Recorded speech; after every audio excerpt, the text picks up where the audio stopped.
All right, hello everyone. I think it is right on 5 o'clock, so we will get started. Hello, my name is Araceli, and I'm the Curator of Education here at the Nebraska History Museum. Welcome. Thank you so much for coming for the second part of our summer author series. We are very excited to have author Gregg Jones here to talk about his newest release. Just was released today, so we are incredibly excited to have him here talking about a Nebraska hero and his journey. But before we get started, a little bit about our presenter, Gregg. Gregg Jones is a longtime investigative journalist and Pulitzer Prize finalist who covered civil wars and insurgencies in South Asia and Latin America, the fall of Asia's two longest ruling 20th century dictators, and the early months of the U.S. war in Afghanistan. He has been a staff writer for the Los Angeles Times, the Dallas Morning News, and the Atlanta Journal-Constitution. He has also written for the New York Times, the Washington Post, and the UK editions of The Guardian and The Observer. His three previous books have received critical acclaim, and I'm sure his newest will be no exception. Here to discuss his newest release, Most Honorable Son, A Forgotten Hero's Fight Against Fascism and Hate During World War II, is Gregg Jones. Thank you so much for being here, Gregg. Thank you. Thank you. So we will be going through some curated questions to get through, to get into the heart of the writing process and Ben's story. Gregg will also be reading excerpts from his book, and then we will have an audience Q&A and a signing right after. All right, let's get to our first question. All right, great. All right. First question, how were you first introduced to Ben Kuroki's story? All right. Before I dive into that, I just want to say thank you all for coming out tonight. That when you write, when you work on a book like this, you're working in solitude, and you don't have that much human interaction, particularly during the writing phase where you're sort of in a cave. And to be in the company of readers, of people who love books, who love history and love learning about history, for me is just, that's the thrilling part. It's also great to, I've just sort of scurrying around, drove in from Texas yesterday to Topeka, and then Topeka on in today with my wife, and scurrying around last minute social media posts and everything. So it's great to turn off the phones, be away from social media and email and all that, and again, just be in the company of readers. So thank you all for coming out tonight. I know that any number of things you could do with your time, so thank you. It means a lot.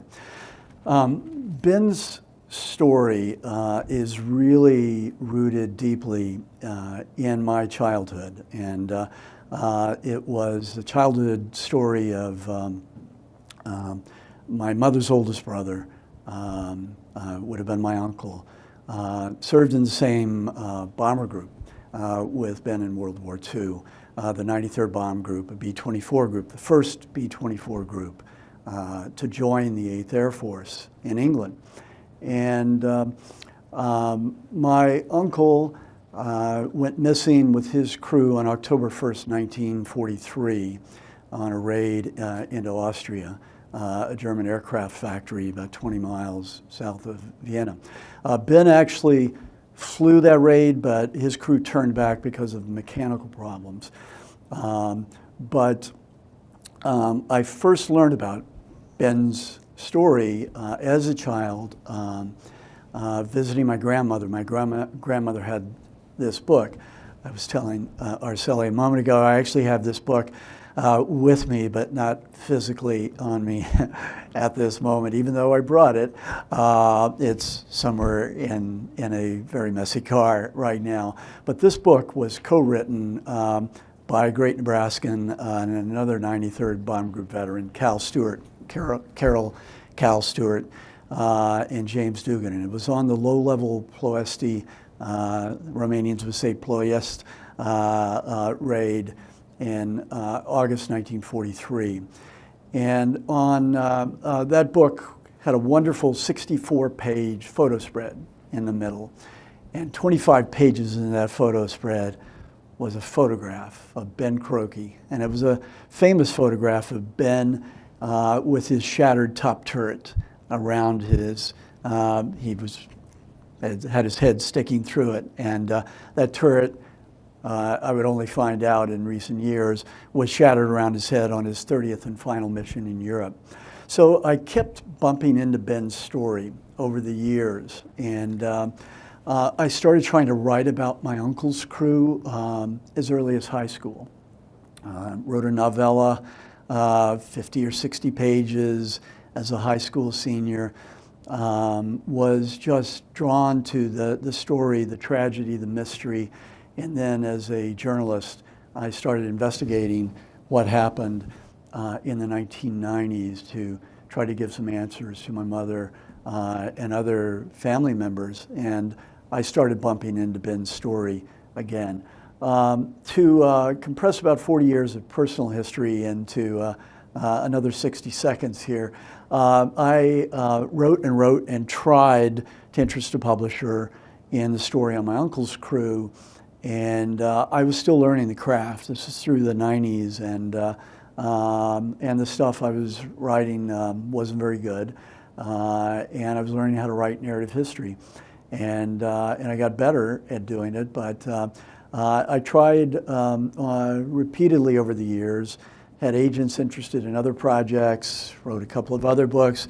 I kept coming back to the story of my uncle's crew until ultimately it was clear that I probably wasn't going to find a publisher for that, but I wanted to tell part of the story of the 93rd Bomb Group, and that's when Ben's story kept coming back to me, and I thought, this is a way to tell an extraordinary story and to show what these young men went through. And so that's how ultimately the story that I knew about, again, from a very young age, it was, I think, eventually fate that our paths crossed again.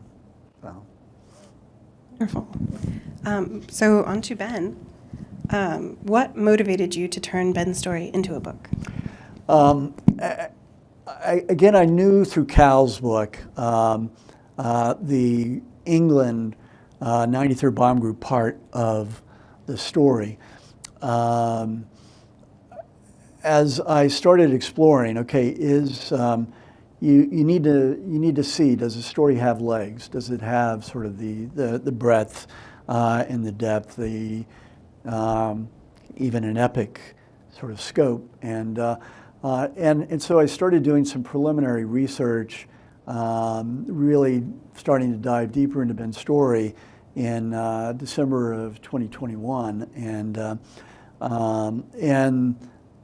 Again, I knew Ben's story in a superficial way, but the deeper I got, the more extraordinary it became. And I vaguely knew the Pacific part of the story, but as I dived deeper into that, that was fascinating. And then there was this fascinating middle part of the story as well of Ben's introduction, exposure to the Japanese incarceration camps in 1944.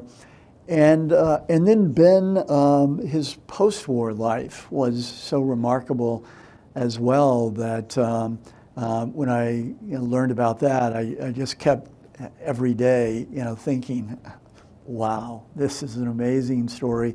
And it just kept getting better and better. And I knew not only did I have the material for a book, but the material for what I thought would be a really good book. So whether I did justice to the story, I'll let you all be the judge. But the story is a great story. Right, and every great story has a beginning. What motivated Ben to enlist and serve in combat during World War II? So as probably many of you know, I know that Ben is someone that is pretty well known in Nebraska. He's been written about a number of times. And in fact, he came to this very museum December 6, 1991. Ben was a keynote speaker inaugurating the 50th anniversary of World War II exhibit that the museum had. And so Ben sort of has this larger than life, I think, persona in Nebraska. But Ben, again, as many of you know, was a farm boy, grew up in the Platte River Valley. Most of his childhood and later years were in Hershey. And Ben, one thing that his parents, who had immigrated from Japan, Shisuke and Naka, Shisuke, who started going by Sam to make it easier on his neighbors and to try to blend in more, taught the children that you don't bring shame on the family. And Ben said that the Pearl Harbor attack, for the first time in his life, that he felt ashamed of his ancestry.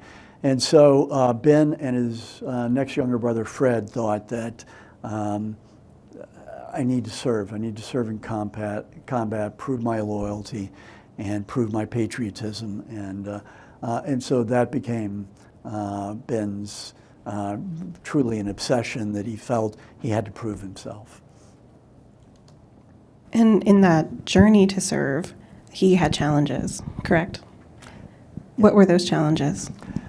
So in the aftermath after Pearl Harbor, there was this backlash against people of Japanese descent, hysteria, an outpouring of bigotry, and Ben experienced these things in a way that he had never experienced growing up in Lincoln County. And he would later say that he really never experienced much at all in the way of bigotry and prejudice. If you dig a little deeper, it certainly was there. And so I'm not sure if he directly was exposed to it or not. But Ben, on the train after he was mustered in, going from Wyoming down to Shepherd Field outside of Wichita Falls, Texas, where he and Fred were to undergo basic training in the Army Air Forces. That's where the ostracism, the comments, the hateful looks and comments started, and that continued throughout basic training. Fred pretty quickly was taken out and sent into a ditch digging outfit in the regular Army, and so Ben was on his own at that point. Ben was assigned, went to clerical school, then was assigned to the 93rd Bomb Group at Barksdale Field, just outside Shreveport, Louisiana, and Ben was left on kitchen duty for a couple of weeks while all the other clerks were given assignments. He finally was assigned to the 93rd, but even in the 93rd, there were a couple of sergeants that on a couple of occasions tried to get Ben thrown out of the 93rd Bomb Group. So Ben continued to face that really even until the time the 93rd deployed to England in the fall of '42. And then after a few months, he finally got his combat assignment and started to prove himself. So. Kind of a longer journey than a regular soldier would have. Absolutely. So what are some of the significant events in Ben's combat career once he was allowed to do what he wanted to do? So the combat career, we could talk all night just on that alone, but it was, if you've been to an air show and seen the B-24s and B-17s, that they're compared to aircraft today, they're just incredibly small, incredibly fragile aircraft. And on his first mission, he was assigned as a gunner on a B-24, and at that point the 93rd had been temporarily deployed to North Africa to support the Operation Torch landings. On that first mission, the tail gunner was wounded in the head, and so this is all happening just a few feet away from where Ben was in one of the waist guns. So that was a harrowing introduction to combat, and Ben talked about later on the ground that night of just the weight, the enormity of that day, of the terror, the sheer terror of enemy anti-aircraft fire, of coming under fighter attacks. He just told himself, you're not going to survive this. And so he prepared himself for death, and didn't think he would survive 10 missions. He did. He watched friends died, friends were badly injured, friends disappeared, all of those things, the cumulative effect. And I always find myself trying to understand and put myself in the shoes of the person that I'm writing about, and trying to understand the weight of that, of losing these people who have become just your family, the closest people in the world to you, and the bond and the affection that you felt, and then to lose those friends, to watch them disappear. Ben, I mentioned he flew the low-level Ploesti raid as well, which was just unimaginably horrific. And about 300, 350, I believe, of the roughly 1,700 men who took off on the raid were killed. Ben lost a lot of friends. The group commander watched one of his friends' planes go down 75, 100 feet away, and they're flying smokestack level on their raid. So that was a terrible ordeal. Ben experienced nightmares when he could sleep. He was having trouble sleeping, having trouble eating, and so the weight of the combat stress continued to weigh on him. He made it through the 30 missions in Europe, as I mentioned, nearly killed on the 30th mission when he had a turret shattered around his head. Survived that, and he actually had flown 5 missions more than the 25 mission combat tour at the time. So Ben felt like 25 wasn't enough. He had to do more, so he asked to fly 5 more. Then he kept pestering the War Department and Secretary of War Henry Stimson to send him to the Pacific. And so he finally sent him, and those raids were in B-29s, which were luxury aircraft compared to the B-24s, pressurized, but they were long missions over water. And although the Japanese air resistance wasn't as great, planes were still getting lost. Combat, whether ground or air, it's so much serendipity, and all it would take is just a tiny piece of metal that found you or found the engine of your aircraft, and that could mean death. Ben started breaking down from the combat stress in the spring in 1945. He flew the first firebombing raids on Tokyo. I think the stress of those as well. He later described watching Tokyo burn from his perch at that point in the tail of the B-29, and imagining what might be happening on the ground. But he still managed to survive, kept flying in 28 missions with B-29s. Extraordinary record, and I'll just add quickly that his youngest daughter, Julie, said that growing up, first of all, Ben never talked about any of this, but if the children ever startled him, that he would react with just a terrible start. And so clearly he carried those things with him. Yeah, yes. So while he's doing all of these missions, while he's going through this trauma, he's also unable to escape his identity and that being brought into him and his military career. How did Ben get involved in the debate over Executive Order 9066? So Ben, growing up in Nebraska, that when the roundup was happening, so in the aftermath of Pearl Harbor, as I'm sure many of you know, that in Nebraska, people of Japanese descent weren't put in camps, but they were required to register with police. Cameras, firearms, things like that were confiscated. And so Ben didn't have a really deep understanding of what was going on for people of Japanese descent in the western states and what was known as the exclusion zone on the West Coast, all of California, parts of Washington, Oregon, and Arizona. So Ben was reading about it, even in England. He described, reading certain things about what was going on in the camps, but he really didn't fully wrap his head around the enormity of what had happened and the enormity of the tragedy until the War Department in April of 1944 sent Ben on a recruiting trip to 3 camps.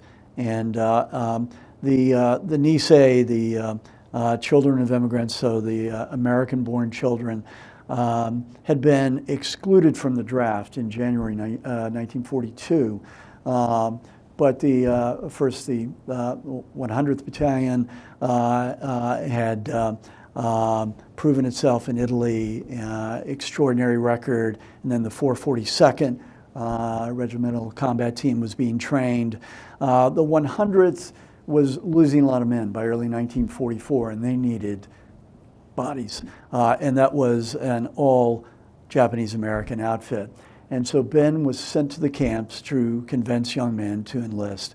And he encountered, it was a really terrible assignment because it put him in the middle of a fight of people who had had everything but their lives taken from them, their livelihoods, their homes, their freedom, their constitutional rights, put in these camps and treated like prisoners of war.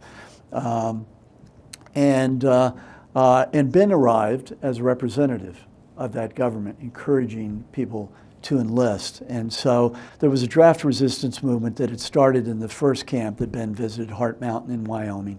And some of those men who were involved in the draft resistance movement greeted Ben with great hostility. They viewed him as a race traitor, as a tool of the government that had taken away their rights.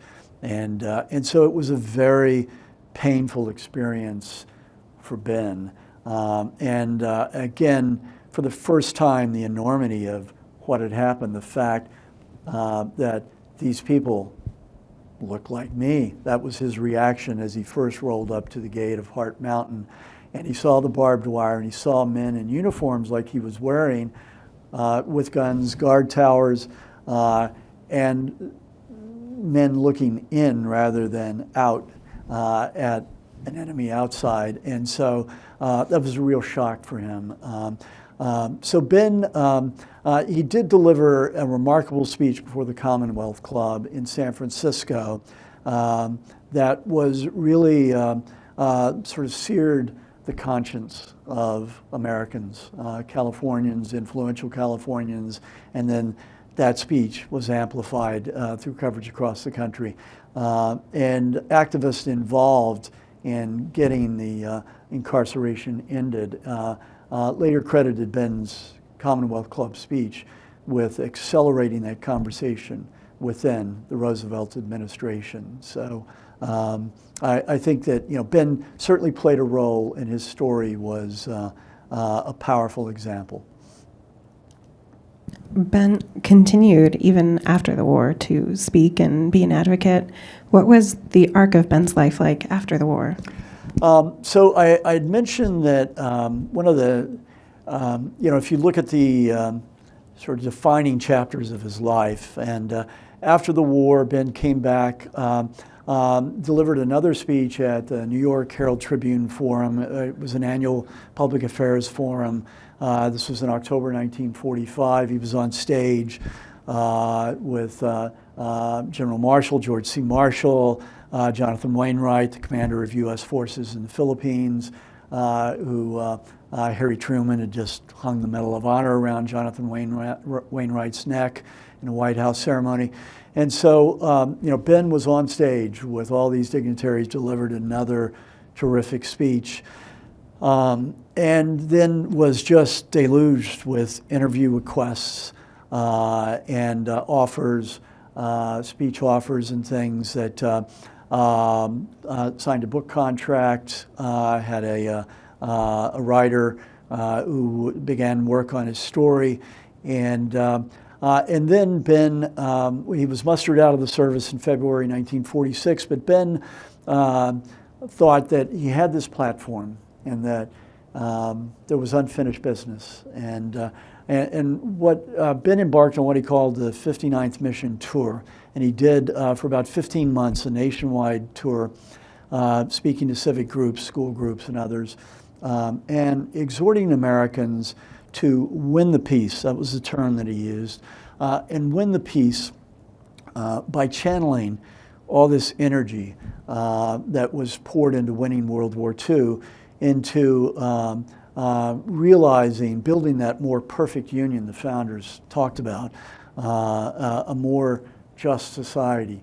And so Ben's tour became a platform for challenging Americans to address both socioeconomic and racial injustices at home. And so he became an activist of sorts, and although he was inherently sort of a rural conservative person, values, that became sort of his exploration of more liberal and progressive activism.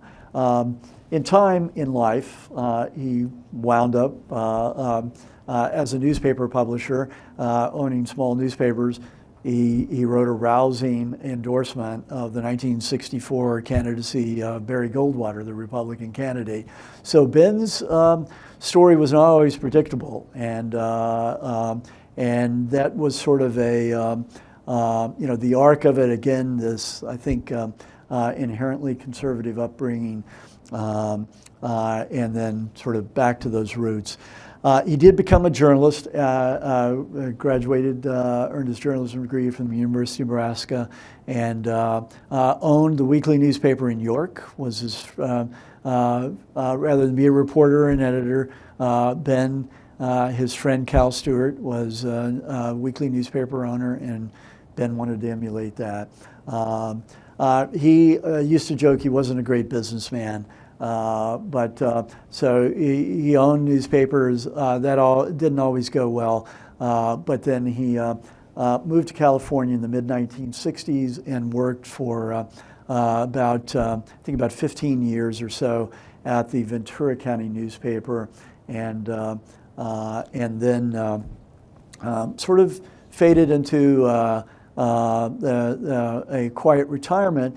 But then he had this remarkable final act of where he reemerged on the public stage, all these tremendous honors that were given to Ben, and so the last, he lived to the age of 98 until 2015, and those honors brought him back to Lincoln on a number of occasions. 2005, I believe, if I still have the date straight in my head, was awarded the Army's Distinguished Service Medal here in Lincoln.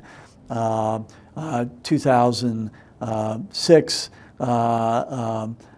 Ben was a guest at the White House, the Prime Minister Koizumi State Dinner, President George W. Bush. He became something of a regular at the Bush White House, and other honors that continued on until literally the final year of his life. So a remarkable sort of curtain call for a remarkable American and a remarkable Nebraskan.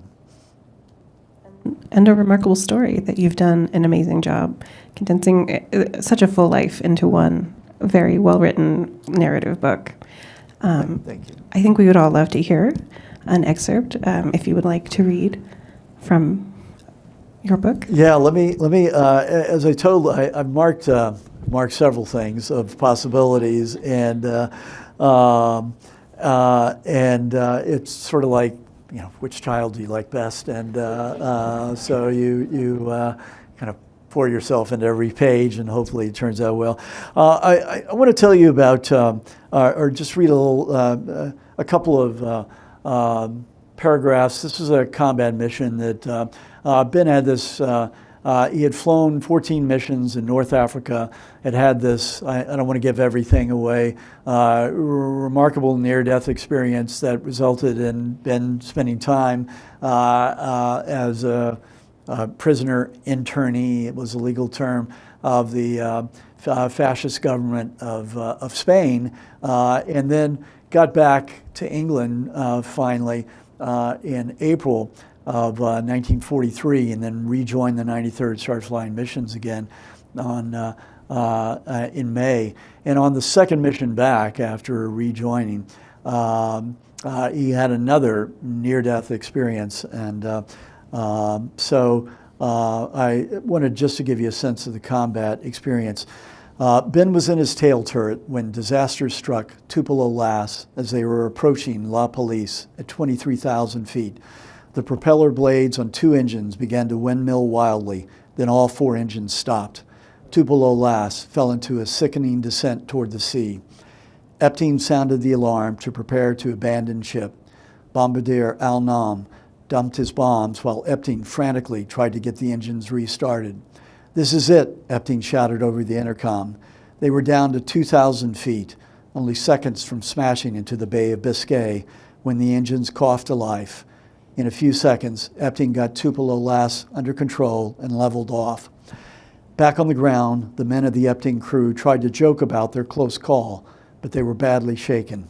In their post-mission debriefing, the intelligence officer scribbled a note on the crew's sortie report. Quote, 10 nervous wrecks, candidates for rest home, close quote. I knew about this incident, and I was trying to find every shred of detail that I could, and I was at the National Archives. I made a final pass at the National Archives just a matter of weeks before my manuscript deadline, and so archival work. I'm a library rat. I love libraries and archives, and Robert Caro. Turn every page, and I love that. And you usually go hours, and you're not finding a lot, and you're finding marginal material, and then to come to this May 29th, 1943 raid, the La Police, France, German U-boat pins there, and to read the sortie report and get deep into the sortie report. It was maybe up to 10 pages, I think. And to find that notation written on it, the original document of the debriefing officer, who had just taken statements from these badly shaken young men, and it was why you go to archives, so I could read so much more, but I know I've probably put us in the red zone time-wise. No, thank you so much, Gregg. I think we do have time for 2 or 3 questions from the audience, if anyone. Yes, all right, I will come and I will give you the microphone. And let me say, I will stay and answer as many questions until they throw me out afterwards. So anyway, thanks. The publishing, getting something published is nothing I know anything about. How do you get a publisher to pay any attention to you regardless of how good your project is? Yeah, that's a great question, and it's really tough. And the publishing industry, I was a young person when I had my first book published, 1989, and so I was 30. I'm a lot older than 30 now, and so there's been a lot of consolidation. There is, with that consolidation, so you've seen, in general, I think that the people who are interested in history, that pool of readers has shrunk. You'll see a lot more celebrity biographies published today. Things that make money are going to get published. And so what publishers called mid-list titles, the sorts of things that I love to write, which are not necessarily beach reading, but I think important stories that need to be preserved and need to be told. Those are really getting squeezed out of the market. And so, I went through, my last book came out in April 2014. I've been working on books nonstop since then, for free. And I, during that time, wrote 7 or 8, nearly finished multiple manuscripts and multiple proposals, and just 3 different agents, and close a couple of times. It looked like it was going to happen, and then people higher up the food chain turned thumbs down. And that is, that's a real concern, because if people don't buy these sorts of books, then you're ceding the marketplace to celebrity biographies or 70,000 word novels or self-help books or whatever. And nothing against fiction. Great fiction is powerful and can also cause people to think and reflect, which is what I hope that my books do. But if you think that books like this should be around, then you have to support books like this. You have to buy and read, and nowadays post online and things like that. So, but it's a tough world out there, and a lot of friends, sort of my age demographic, have given up, and I'm not the smartest person in any room ever. I'm not the greatest writer. I'm not the best at anything, but I'm blessed with stamina and determination, and my wonderful wife, who's back there, might say stubbornness, and I plead guilty to that. But I do have determination, and I was determined to somehow, even if I had to self-publish, I was going to write books again. But it took, again, it's been 10 years between books, and that wasn't voluntary. It was a matter of, there were a lot of rejection emails during that time that my agents, the publishers, big publishers, sort of insulate themselves by dealing with agents, and so you get shared and you get tired of the excuses, but that's part of the business now. So anyway. Thank you. And that is a wonderful plug for Most Honorable Son is available in the gift shop today. Other question? Oh, yes, up here. Did he serve in the air campaign over Germany? He did. As you know, the 8th Air Force campaign started in August 1942. And the targets at the time, that the 8th Air Force was so small, and they didn't have long-range escorts. And so essentially the bombers had to nibble around the edges of occupied Europe. And so France were the initial targets, and then gradually pushing further. So Ben did fly some missions into Germany, and in fact, one mission all the way into what would have been Prussia, so far eastern Germany, around Poland, and then he was flying into Germany, Munster, on his 30th mission when he was nearly killed. So he did fly some of those raids. He finished November 5th, 1943. And that fall, I mean, that was a really grim time in the 8th Air Force campaign. Again, the P-51 long-range escorts had not yet arrived.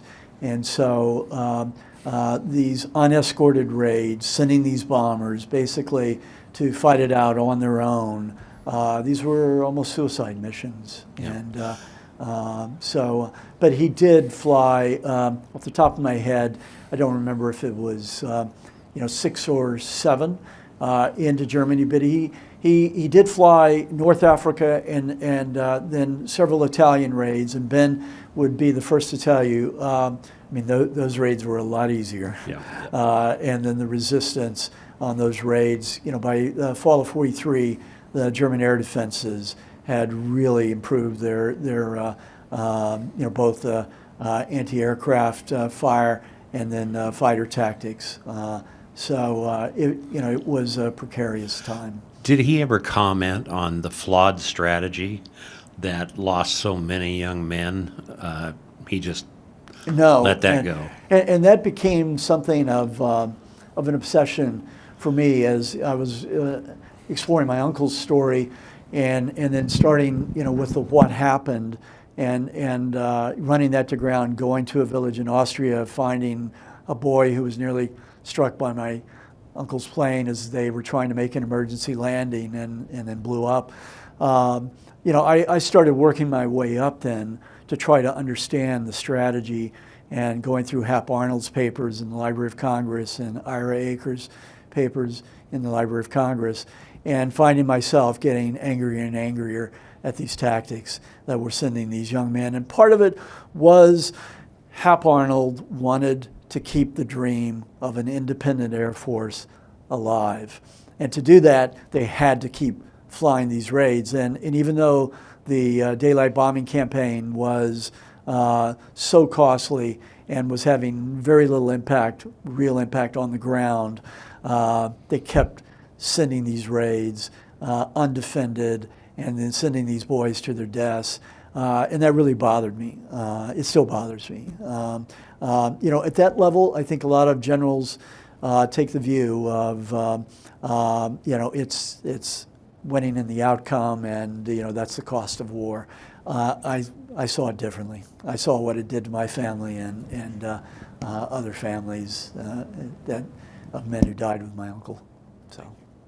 Thank you. I think we have time for one more question down here. Hi, Melissa. How are you? Yeah. So I researched Ben for my book on Nebraska World War II, and I fell in love with his story too. My question is, do you think that when Ben, after his first tour was done, when he went to go visit the camps, do you think that influenced his decision to try and join up for the Pacific campaign? Actually, I think it made him more determined, but he had been talking about that even as early as 1943, in the fall of 43. One of the things I found, again, I love doing research, and I love discovering things, and you don't, sometimes you're not discovering a lot of things, or it's mundane, and then you find a pearl, and it's such a thrill when you do.